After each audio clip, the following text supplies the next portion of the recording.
Hello everyone, this is Colleen Lemma, starseed astrologer and spiritual messenger from sacredsoulempowerment.com, here to do your weekly intuitive reading for Monday, February 14th through Sunday, February 20th, 2022.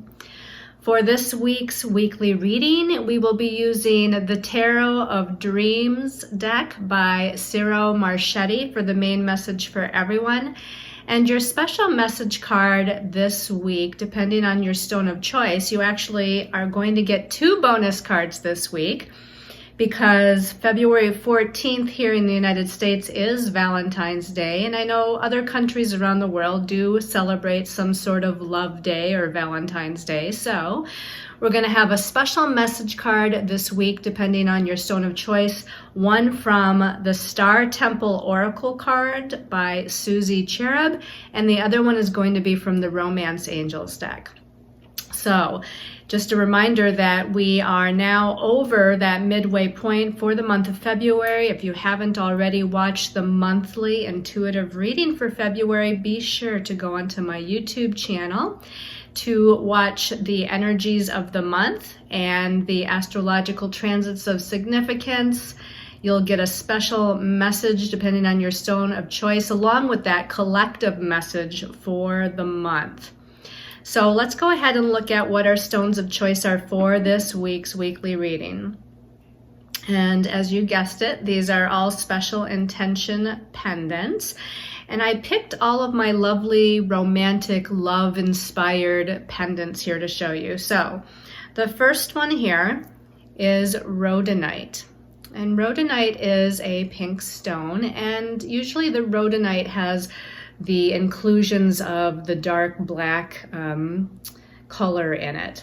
So this particular rhodonite special intention pendant has been wrapped in silver, and it's Reiki infused with the vibration of the number 2, the number of love and compassion and relationships. The energies of the sign of Cancer, the sign of loving connections with others and peaceful and balanced emotions. The opening and balancing of the heart chakra for self-love and love towards others is infused into this, along with the heart chakra energies of love towards both friendship and romance. And it has the energies of Archangel Raphael to heal old heart chakra wounds, and Archangel Chamuel to assist in attracting one's soulmate and or healing current soulmate relationship matters. Okay, so stone number 2 is this beautiful rose quartz cabochon. And the cabochon means it has a flat back to it. So it's kind of been cut into that flat cabochon oval shape. This has been wrapped in silver wire, and it's Reiki charged with the vibration of the number 9, the number of unconditional love, forgiveness, compassion, and the qualities of Libra, sign of balance and harmony in relationships. It also has infused into it the opening and balancing of the heart chakra, like the first one, for love of self and others. And the energies of Archangel Raphael to heal old heart chakra wounds, very similar, and Archangel Chamuel to assist with attracting or healing soulmate relationships. So there's a little bit of similarities there. And I'm sure with all of these pink stones of love and emotion that there is going to be some similarities here. The last stone of choice is it's rhodochrosite. So a little bit different than rhodonite. Rhodonite has the black inclusions, and rhodochrosite often has some white inclusions in it, but this one actually is pretty much a pure pink stone. Even on the back even is pretty much a pure pink color. Okay, so this one has been also wrapped in that silver wire, and it's Reiki charged with the vibration of the number 2, number of balance and equality in partnerships, and with the vibration of the number 9, number of unconditional love and compassion. This one has infused into it energies of both Libra and Scorpio for the energies of partnerships and energetic merging with another. the qualities of the planet Venus, the planet of love, romance, and relationships. And this one has goddess Aphrodite infused into it or called into it. This is the goddess of love, beauty, and passion, and also Archangel Chamuel's energy. Archangel Chamuel is in all three of these stones this week. The assisting one with finding a fulfilling soulmate relationship. Okay, so again, your stones of choice are the beautiful rhodonite here. This would be what it would look like as a pendant here. That beautiful rhodonite. We've got the beautiful rose quartz cabochon. Okay. Or we've got the beautiful rhodochrosite. Okay. All right, so let me put my own necklace back here. All right, so let's go ahead and talk about the astrological energies of significance this week. We start out right on Monday, the 14th, Valentine's Day, with Mercury, the planet that rules our mind, our thoughts, our perceptions, and our communications, moving into Aquarius. If you remember, not too long ago, Mercury was in Aquarius all the way up to 10 degrees of Aquarius, and then it went retrograde. Remember that wonderful retrograde motion that we had at the beginning of the year? So now Mercury is moving back into the sign where it went retrograde. It's still in its shadow for a few more days because it has to move up to that 10 degree of Aquarius point where it went retrograde before it's considered past its shadow. So we're still working out certain situations that might deal with some miscommunication that we might have had in the past, or we're still working through the shadow side of our own perceptions and what our thought processes are all about.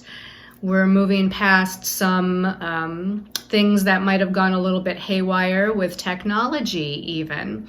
Remember back when Mercury went retrograde in Aquarius, it was a little bit of a technological nightmare, so to speak.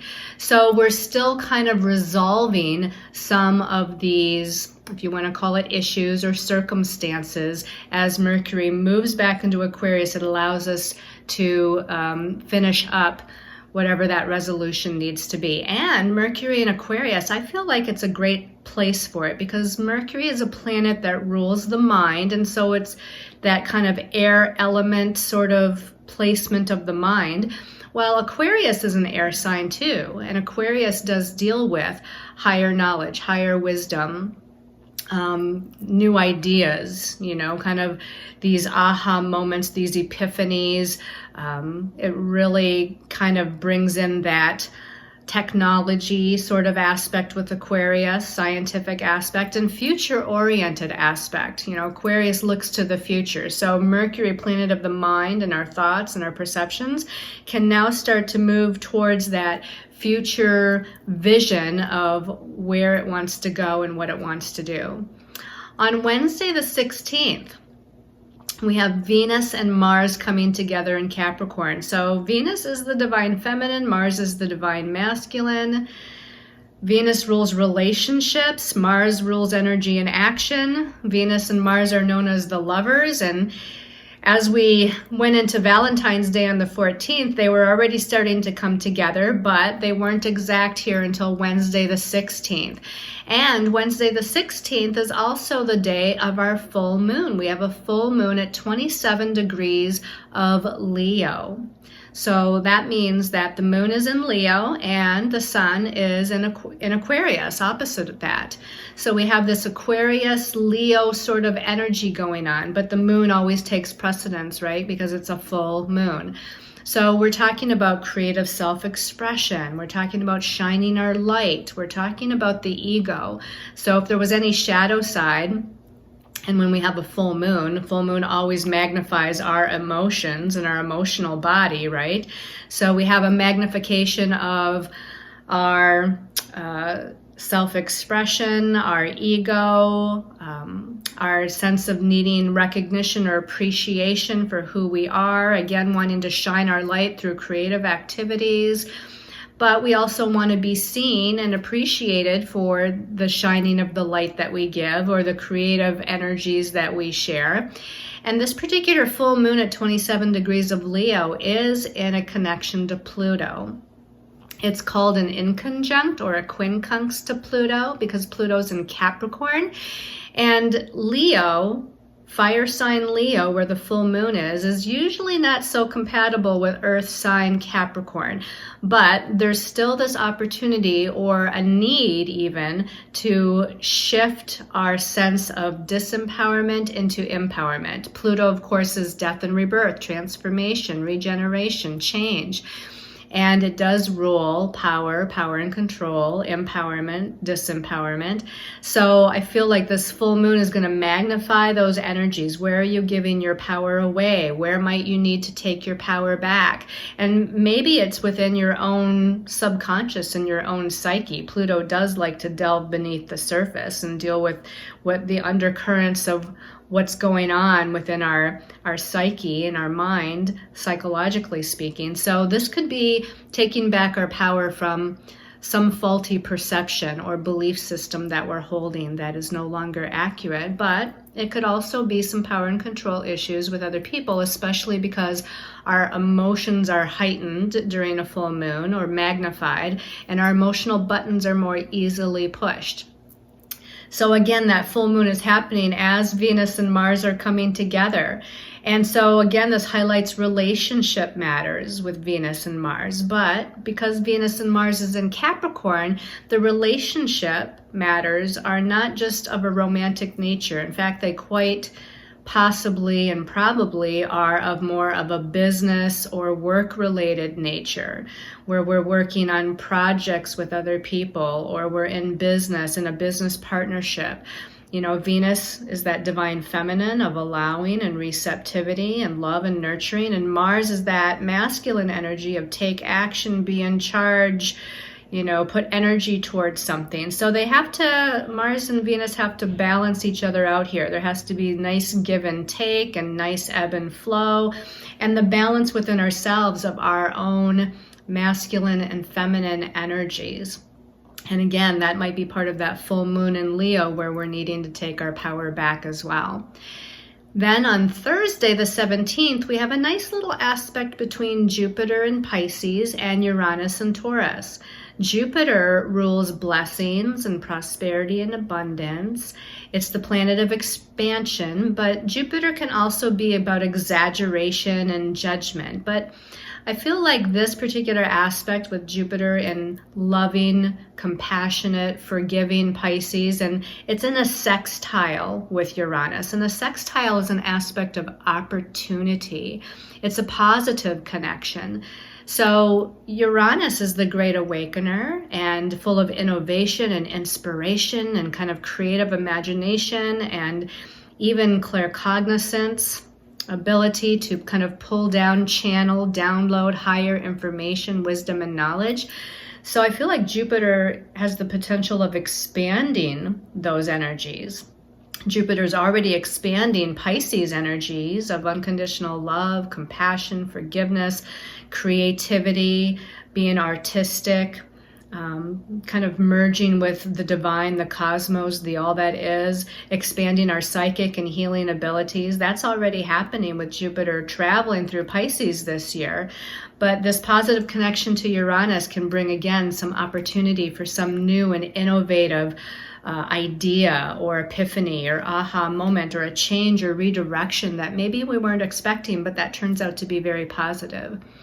And then on Friday the 18th, the last thing we're going to talk about is that the sun, which is how we shine our light, it's the lens through which we're shining our light. And as it moves through each sign of the zodiac, it's shining its light through different energies of the zodiac. So now the sun is moving out of Aquarius, that future-oriented, humanitarian, idealistic sign of Aquarius, and it's moving into, again, that creative, artistic, imaginative, loving, compassionate, and forgiving sign of Pisces. Now, Pisces can also be about illusion and confusion and addiction and escapism and things of that nature. But we're shining our light now for the next month, as of the 18th of this month, through that lens of Pisces, where things are not necessarily direct. Things are not necessarily clear even. And this is where we have to use our visualization and our imagination, and we have to trust and have faith while we have Pisces energies with whatever's unfolding and in the timing that things are unfolding. So I feel like this is a very powerful week. And by the way, right after that full moon at 27 degrees Leo, right? The moon is at 27 degrees Leo on Wednesday when we have the full moon.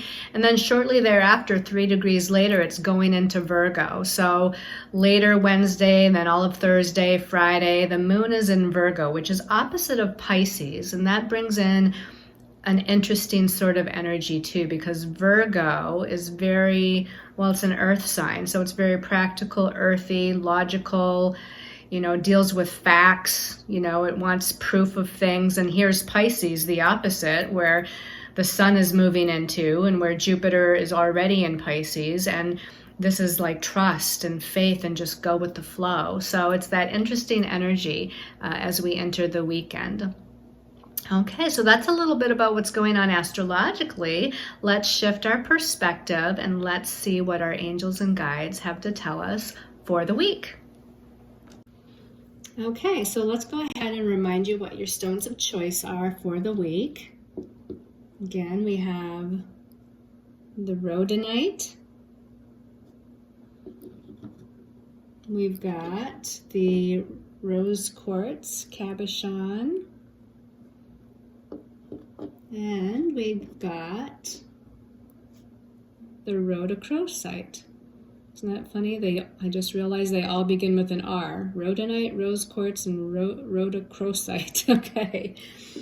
All right. So let's go ahead and take a look at this messages from our angels and guides for the collective. So the first card we start out with the Ace of Swords. Okay, so the Ace of Swords. The aces are always about new beginnings, and the suit of swords is the suit of the mental realm. So again, this fits perfectly with Mercury moving into Aquarius at the beginning of the week, right? So we have new ideas, new thoughts, new perceptions, and a newfound sense of clarity. If you look at this card and the image and the colors of this card, it's as if there's clarity starting to expand here. We've got the beautiful kind of airy bluish color, sort of like throat chakra color blue, right, around here. But we've also got a lot of white infused. We've got an angel with wings here. Wings are spread open, and another set of wings opening up here. Some sort of crown over the crown chakra, opening up to higher perception, higher wisdom, higher knowledge, new ideas. And this white light here in the center that's starting to kind of bring clarity. It's starting to shine its light upon, everything around it to bring things into focus a little bit here. So I really like that we're starting out here with this beautiful Ace of Swords of clarity and communications clearing up and new ideas coming in and just really being tuned in. If you look, this it looks like a female angel is sort of looking up to the heavens. She's got her head slightly tilted up, and she's got, again, this some sort of headdress on the crown chakra. So it's really talking about opening up to that higher wisdom and insight, being a channel for higher wisdom and knowledge of the cosmos, of the universe, of the divine. There's information from your messages and guides coming in. And again, it seems that things are becoming clearer as we enter this week. All right, the second card here came out as 2 cards, as you can see. So let's look at the first of those 2 cards. Wow, we got this fiery looking card here, right? The Page of Wands. This is like the page of fire. The page, the Page of Wands, Page of Fire, Page of Rods is another term for it. So fire is creativity and spiritual energy. And the pages are about ideas and insights and communications. It's actually, pages are about messages coming in. So this is saying that there's messages from spirit that are coming in here, and a lot of communications that might be happening, a lot of communications that are based on maybe working on creative projects or spiritual ideas, or new things that you're developing as a creative outlet. So I feel like this is a very positive indication to, follow up on that Ace of Swords. Again, it's talking about this positive communication that's coming in. And some of the positive communication, as I said, might be clearing up old challenges with people where there might have been miscommunication, or maybe not even miscommunication, but maybe we just sent out some messages, or maybe somebody sent us a message and we just didn't follow up on it, or we forgot about it, we got too busy. Again, it could have gone the other way around. And this is now kind of going back, and like I just did this the other day, I just was it this morning, I started going back through all of my old texts and all of my old emails, and I was like, oh no, I forgot to answer this person, or I need to follow up with that person, or we talked about doing this or maybe collaborating on this project, but then I didn't follow up. So this is a great time with these two cards that have led us out here on this week of February 14th to kind of go through and reconnect, clear things up, and even maybe to connect and network for the first time. This doesn't mean just people of the past, but this could definitely mean anything that is about creative collaboration, spiritual collaboration here, to put your feelers out, make some phone calls, send some emails. You never know until you try is the phrase that just pops into my head. Okay, so, you might be thinking about, oh, it'd be really cool if I could connect with that person, or if I could start this particular new idea, but I need some help. If you don't try and you don't reach out, you never know. You never know what could happen. You don't know if the person would, say yes, or maybe they were thinking of the same thing and didn't know who to reach out to. So, this is a little bit of a risk taking, right? The fire cards, the fire element. The fire element can be unpredictable, but that can be a good thing. It can be unpredictable in a challenging way sometimes, but the fire element too can be unpredictable, like, let's just let our creative juices flow and fly and see what happens.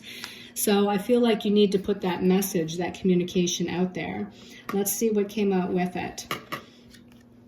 Ooh, the World card. This is Major Arcana 21 and the World. And so the World is usually about a successful completion, a completion on some level, so that a new beginning can occur. And we do have a full moon, and full moons are about completion. I forgot to say that when we were talking about it astrologically, but full moons bring things to a head, and it brings an energy cycle of completion in, because after the full moon is at its fullest, the moon starts to wane and decrease, and things start to fall away and be released. And so that therefore there's like this completion phase going on. And it doesn't necessarily mean that it's tangible, although it could be the completion of something tangible, a situation or circumstance. But this could be about the completion of a cycle of energy, or it could be about a completion of a perception or belief system that you're holding. This card, it says, is ruled by Saturn. We've got the icon up here for Saturn. And Saturn is the ruler of karma and karmic lessons. So I feel like there's some sort of karmic lesson that's coming to completion here. And it might be because we're, having this communication with other people that perhaps we need to have. Or maybe the communication here is within ourselves, and we're having these new epiphanies and these aha moments, as I like to call them. And we're starting to see the reality of something, which is that A lot of times we stifle ourselves. A lot of times we hold our own selves back. A lot of times we sabotage ourselves. And this would be maybe some of the karmic lessons that we're understanding, that's coming to a head, that we're being aware of, and that we're able to now complete that lesson and let it go. This has all of the 4 elements involved here. We've got air for thoughts and ideas. We've got fire for creative self-expression. We've got water for emotions and passion. And then we've got the earth element over here for grounding, focused, and manifestation. So all of these in this wonderful wheel, this wonderful world, is needing to be utilized. We're needing to use our mind, our emotions. We're needing to use our physical action and spirit and creative efforts in order to bring whatever this is to completion. And again, remember the world. Oftentimes the world, when it talks about like our career path, and it usually talks about some sort of culmination.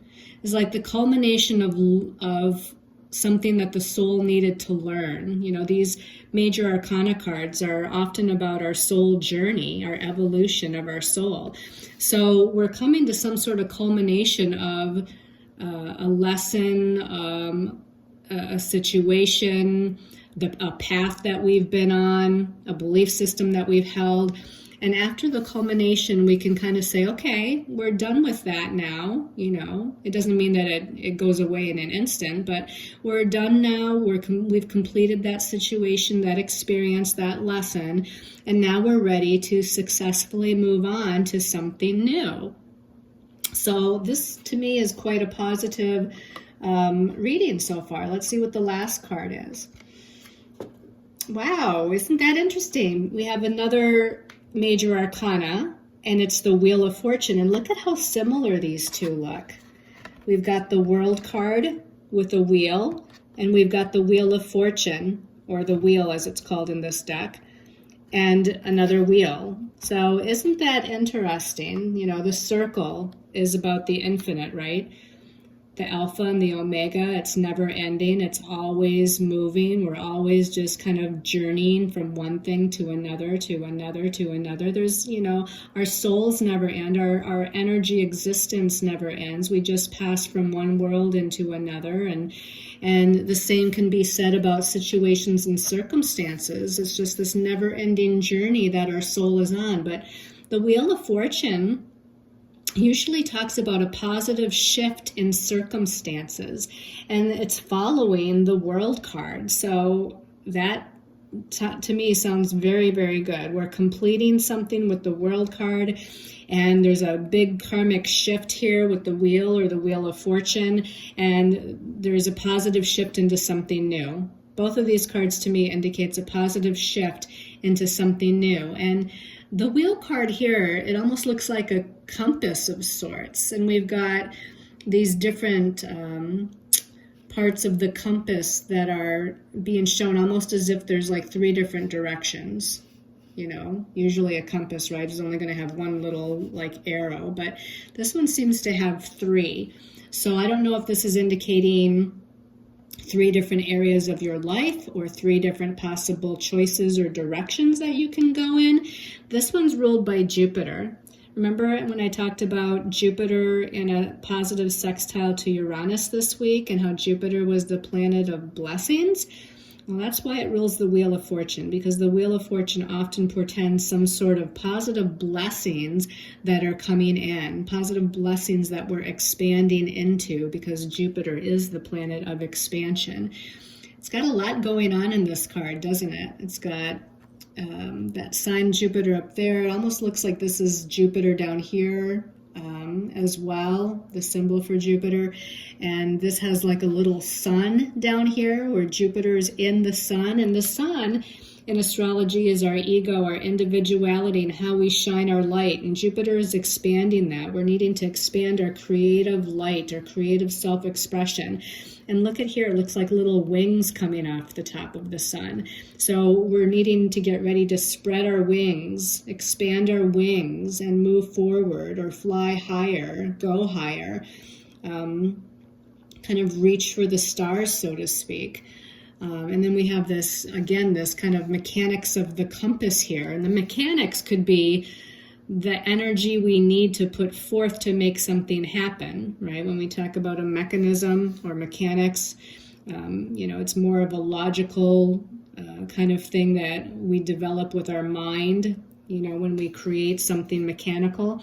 So we're needing to put our energy in action. We're actually needing to make a decision or move in a certain direction to allow this expansion of our creative light to come into play. So this is very, very positive. I'm excited about this particular week. Okay, let's go ahead and see what your special message cards are depending on your stone of choice. So for those of you that chose the rhodonite, I think I'm going to do the romance angels first. So not everybody is going to be looking for a message for relationships, but remember, this isn't just about romantic or romantic soulmate relationships. This is also about any soulmate relationship, family, friends, other significant others in our lives, parents, children. This can even be about our soulmates that are not incarnated at this time, right? So let's just shuffle for a minute. Rhodonite people, special message. This one's calling my attention, rhodonite. Oh, and it says soulmate. So again, is it a romantic soulmate, a friendship soulmate, a business soulmate, a family member soulmate, soul tribe soulmate? It says, yes, this is your soulmate. Okay, so maybe there is somebody new in your life and you're wondering if this is a potential romantic partner, or is this going to be a new good friend? I guess I'd say the answer is yes. For others of you, if this hasn't come in yet, I feel like this is saying it surely could. You might want to make a vision board or a list. I mean, we are coming up to a full moon and shiny, expressive, light-filled, energetic Leo here with the lovers, Venus and Mars, coming together on the full moon day. So it's a great time to make a vision board, whether the vision board is to pull in a soulmate relationship or whether it's for something else. Prosperity, abundance, new job, career, new home, money, finance, whatever it might be. It's a great time to make a vision board this week as the full moon is approaching. But again, on a relationship level, there's either someone already in your life or there's someone coming into your life that's going to be very significant and important. And this could also mean, too, that some of you that are in a soulmate relationship, that maybe there's been a need to work through a challenge or have better communication or whatever that might be. This is also an indication for those of you already in a soulmate relationship that those things, those issues, situations, circumstances are going to be resolved. Look at the lovely picture, right? The man and the woman, they're in a very close, intimate kind of connection here with one another. And they look very close, or they look like they're reconnecting. And, we got a nice fantasy background here. So if there's been troubles, if there's been challenges here lately, I feel like we're on the way to healing those, moving through those in a very positive way. All right, so let's go ahead and do all the relationship ones first, and then we'll go back around with the other message, okay? So, relationship message for the Rose Quartz Cabochon people. Rose Quartz Cabochon. Okay, this one, when I opened my eyes, was way up there. So this is forgiving and learning, okay? It says, as you release and heal the past, you experience more love in your present moments. So this is definitely talking about the past is the past. It's time to release it and let it go. It's time to forgive and heal. And whether that's a current situation in a current relationship, whether it's a past situation in a past relationship in this lifetime, could it be a family dynamic that needs to be forgiven and lessons to be learned? Or maybe it's a previous romantic relationship to where you still needed to understand the purpose of it.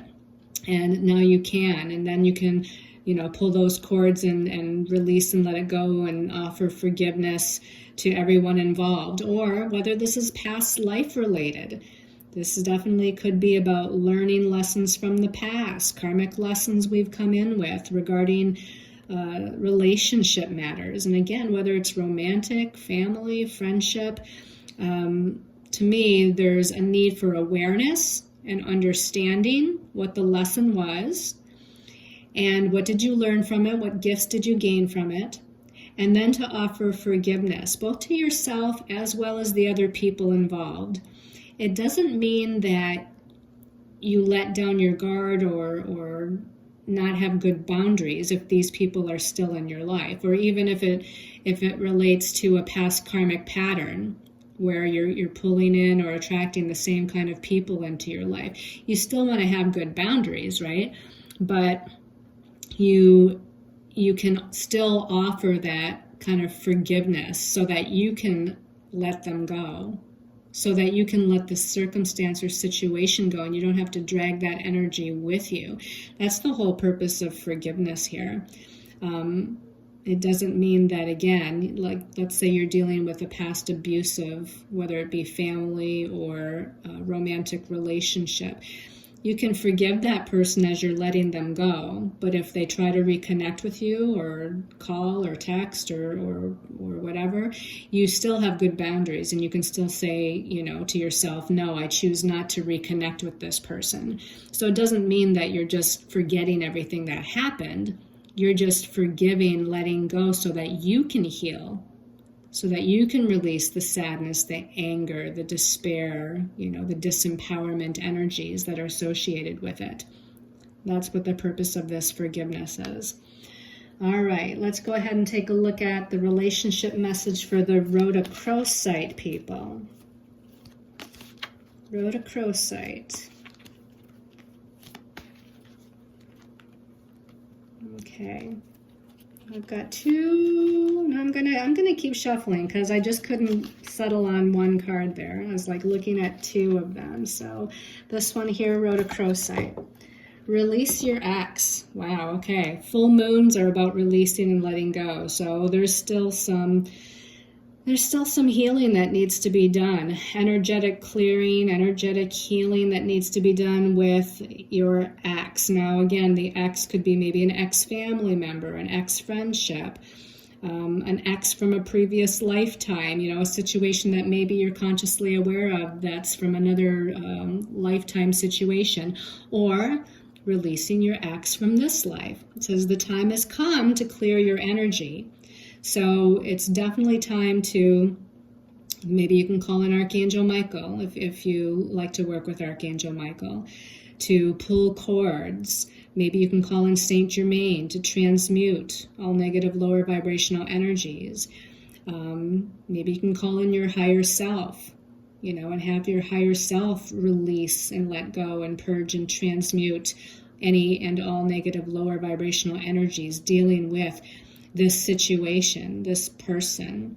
And again, this could be a past life. And maybe if you don't have all the details of that past life, but you just know the essence of it, or the pattern that's related to it, you can still ask that any and all lower energies regarding the situation from the past life be released, let go, purged, and transmute from whoever was a part of that situation in that past life. So again, you don't necessarily need to know who that ex person was, what their name was, or what role they're playing in this life, if at all, with you now. But the whole purpose is to release that, because you're carrying it around and it's affecting your current relationships. So again, whether that be work relationships, family relationships, friendship, or romantic, whatever this old energy from the past is about, it's definitely time to release and let it go so that it doesn't affect you any longer as you move forward into the future. All right, let's see what our special message is from, what is this deck now? It's called the Star Temple deck. All right, so Star Temple, and this is our regular message for the week, 14th through the 20th, Rhodonite people. Special message for rhodonite.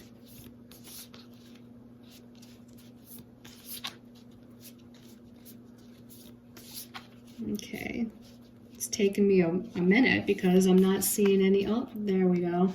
Rhodonite, people.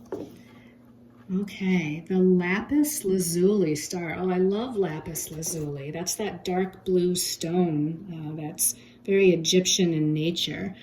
Oh, look at that beautiful kind of around her third eye. Oh, I love this. So it's the lapis lazuli star, and the message is starlight. My inner vision guides me to my higher purpose. My inner vision guides me to my higher purpose. So you might, in fact, want to use lapis lazuli. Lapis lazuli is a great third eye chakra stone. You can put it right, if you lie down, you can put it right on your third eye and meditate with it right there. It's going to open your third eye to clairvoyance, maybe even clairaudience. And your visionary capabilities, your imagination capabilities, your connection to your angels and guides is all going to become much, much more strong. It's got this wonderful kind of cosmic sort of energy all around. And she's, I don't know, just feels like freedom, feels like creative self-expression, feels like confidence, I love this card. And her purple eyeshadow, which is a higher vibrational energy, and these little sparkles that are everywhere around her head, around her ears. So this is definitely claircognizance, clairvoyance, clairaudience, even channeling ability. She's got this lovely, almost looks like an amethyst choker on around her throat chakra. So she's got it all going on. She's channeling higher wisdom, higher knowledge, receiving messages, creative insights, visionary capabilities. In fact, that headdress around the third eye to me almost looks like a phoenix. And so she's kind of rising. She's letting her power rise within her. The lapis lazuli star, starlight, inner vision guides me to my higher purpose. So you're being guided to the next step of your highest and most important destiny path. That's beautiful. I don't even know that I've ever seen that card before. Okay, so the rose quartz cabochon, people. Special message for the week for rose quartz cabochon, people. Okay, so this one started sticking up, and we've got the little star. I don't even think they're all with the name star in it, but these two are. The little star, and it says divine. My inner child is whole and complete. So you're working on some inner child stuff, and isn't it interesting that it came out also with the forgiving and learning relationship card? Forgiving and learning, and then this one is healing the inner child.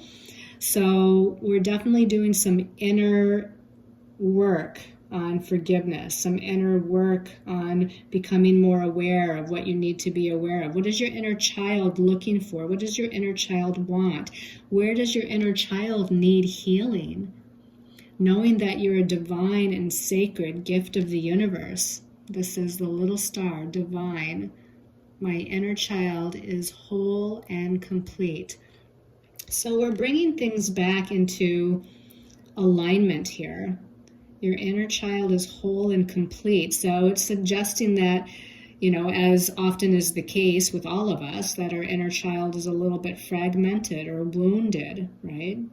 Who can say that their inner child has not been wounded? So this is like a journey of healing here that we're on, right? Healing our inner child. But this is letting you know that a lot of healing can be taking place here this week.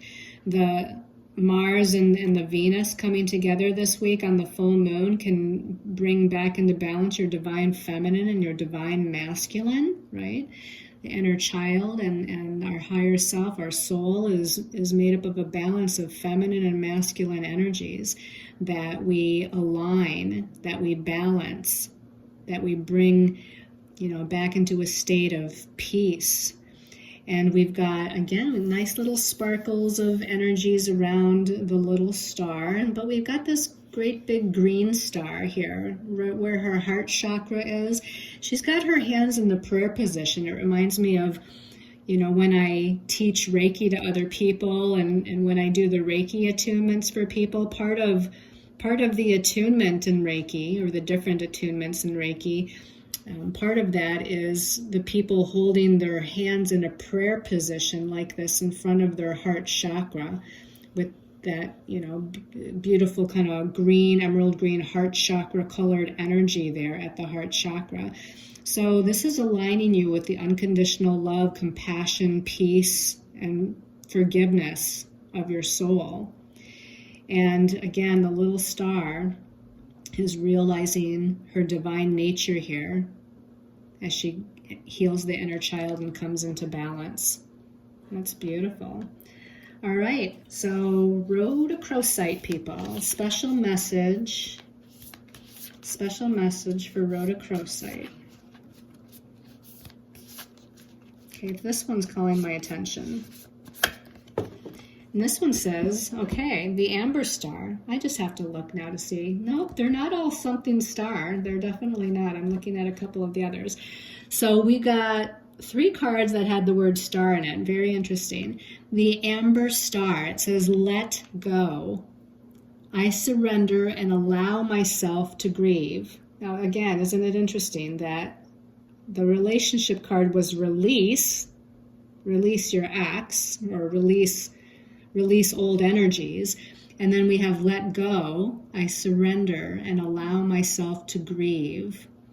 So we have the amber star here. So amber, golden color, solar plexus chakra, center of personal power, confidence, courage, take charge ability, and empowerment.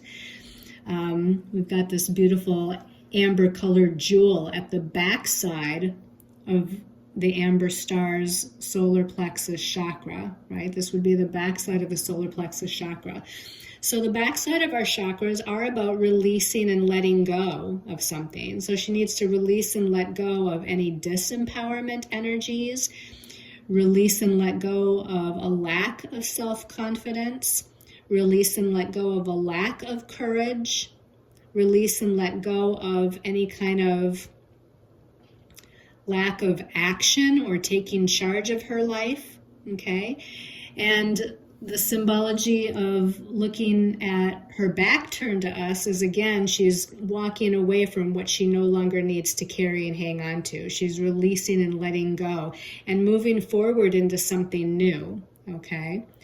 And we got, some beautiful stars around her, but also some planetary energies, it looks like. And the planets are even a golden yellow as well. And she's got golden yellow hair. So there's a lot of that higher vibration, crown chakra, golden energy, and a lot of that solar plexus, golden yellow sort of energy. Now, interestingly enough, just looking at the gold here that she's wearing, it is golden, some sort of golden clothing that she's wearing. It's not real vibrant though, right? It's kind of like a darkened golden color. So again, it seems like there's some power and control issues or disempowerment issues, or, a need to kind of clean up and cleanse and clarify and transmute some of those energies that deal with the confidence and the courage and taking charge and being able to move forward. So the amber star, you might want to work with amber too. In fact, I think this is amber. Now that I say that out loud, the amber star. And amber is that golden yellow stone. It's a great stone for the solar plexus chakra. So perhaps you want to work with the stone of amber, or anything that's amber colored, or amber resin, or amber incense. Any of those things would be very helpful for you this week. Okay, everyone. I hope everyone has enjoyed the weekly reading, and I hope you enjoyed the 2 special messages you get this week. Thank you so much for your messages, your emails, your connections with me on Facebook and Instagram. I'm hoping to get onto TikTok here pretty soon. I'm just trying to wait for divine timing to tell me when that might be, but we'll see if I can get a TikTok platform going here. And to all of you that have checked in on my class schedule or the new shop items I have on my website, thank you so much for your inquiries. I send you all lots of love and light and many, many blessings.